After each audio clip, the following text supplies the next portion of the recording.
Good morning. It is. I guess I don't have a question at the moment. People who know me well would say, well, that'd be a first. I just want to share, what was for me a very profound experience in my life, at least given my living at 35 years of experience. It's powerful. At the age of 31, I was injured on a project. I'm a geologist by trade. It was a very traumatic experience. I suffered a traumatic brain injury. I wouldn't say suffered. I misspoke, but I experienced a traumatic brain injury. Hospitalized for 2 months, then several years of therapies. I had a neurologist, psychologist, neuropsychologist, physical therapist, occupational therapist, speech therapist, and it's been a long journey of rebuilding my life. But what I wanted to share with you today and just get your feedback on, because I find that the more I share this, the more clarity comes from it, the more insight I gain from my experience. I guess it traditionally is called a near-death experience, though I don't know if that was really the case. But I guess I did nearly croak, as you say, and I did go non-physical. I mean, I guess I'm told by my doctors that as far as my vitals, they flatlined for some unknown period of time. And I did go to a non-physical state of existence, and it was magical. It was wonderful. I mean, the experiences were profound, and as I recall them more and more and more, I journal them and I write down more of what I gained from the experience. Just witnessed wonderful things. People talk about rising above themselves when they have these experiences. I didn't see myself in the hospital bed, but I saw people, my family, my wife, my mother and father, my brother or sister-in-law looking down at somebody or something that was obviously me, but also saw relatives who are now deceased there, my grandparents, for example, and then went to a place in the non-physical and had a conversation with God or Source and got to ask some important questions and got some great answers. And I saw a good friend of mine who died or deceased or croaked when we were both 25, best friend for 23 years. And it was a beautiful, pure experience. That's because you went to see him. That's what it was all about. Your longing for him gave you the opportunity to go have that believable conversation. It was powerful. So I was there, and he was almost like he was there to receive me and be someone with whom I felt the comfort with and familiarity in a very foreign, unfamiliar place. And I said, I missed you and I love you so much. And I said, I want to stay here with you. Yeah. And he said, it's not your time. Right.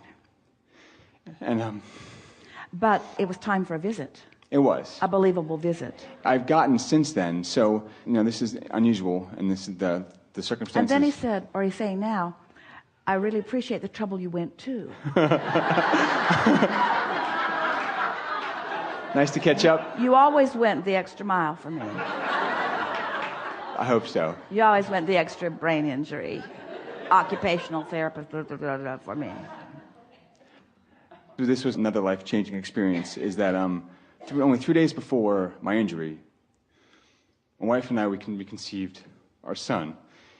And I had no knowledge of her pregnancy at the time. He's probably maybe his 8 split cells in her uterus at the time, but as far as in the 3D sense. But when I was in this non-physical plane where you exist always, I saw him and I held him. It was a perfect, beautiful, glowing, golden little boy. When he was born 9 months later, that's exactly how he looked. Yeah. And I saw my best friend Christian, and he said, it's not your time. And I accepted that, could not resist that. And I totally get that it was an opportunity to gain from the experience and then come back here to be a father to my son, who is beautiful and perfect. And in so many ways, as you say all the time, he's the teacher and I'm the student, and I'm gaining so much from him and just trying to share my experiences, which are maybe more than his, but maybe not. It's just a life-changing, no doubt, person-changing experience. And I guess I'm here today sharing with you just to maybe receive any kind of feedback or reflections that could... To receive, yes, and we'll offer some things. But even more than that, to give confirmation to everything that we've been talking about. Your experience confirms the reality of physical and non-physical and your relationship to it. Yes. It explains the eternalness of everyone and the attention of those who are non-physically focused about you. Yes. It addresses the pre-paving that we've all been talking about and the existence of the vortex, where there is a reality who you interacted with even before his physical apparatus was formed and had been given birth to.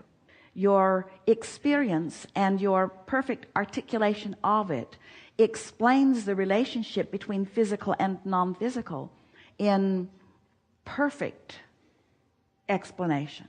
When I listen to your recordings, and it has been for several years now, they'll be sharing, and you'll say things, and I'll say, "Oh, that's true. Oh, that's true. Oh, that is true." Because what you're saying, there is not a shred of evidence in your enlightened experience to the contrary of everything that we've been explaining. Absolutely. That's nice to know, isn't it? And so for a long time, it was a hard, and still is a long road of recovery. And there was a bit of resentment, why this happened, blah, blah, blah, blah, blah.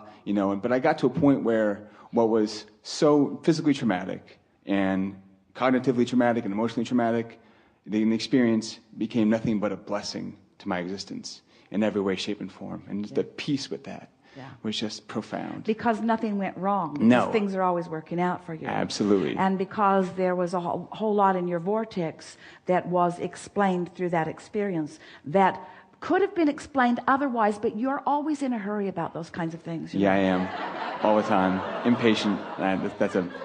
Thank you for calling it out. Yeah.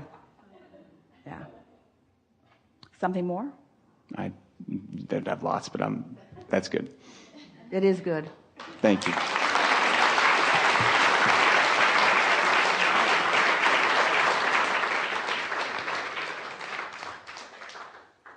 Good morning. It is. I guess I don't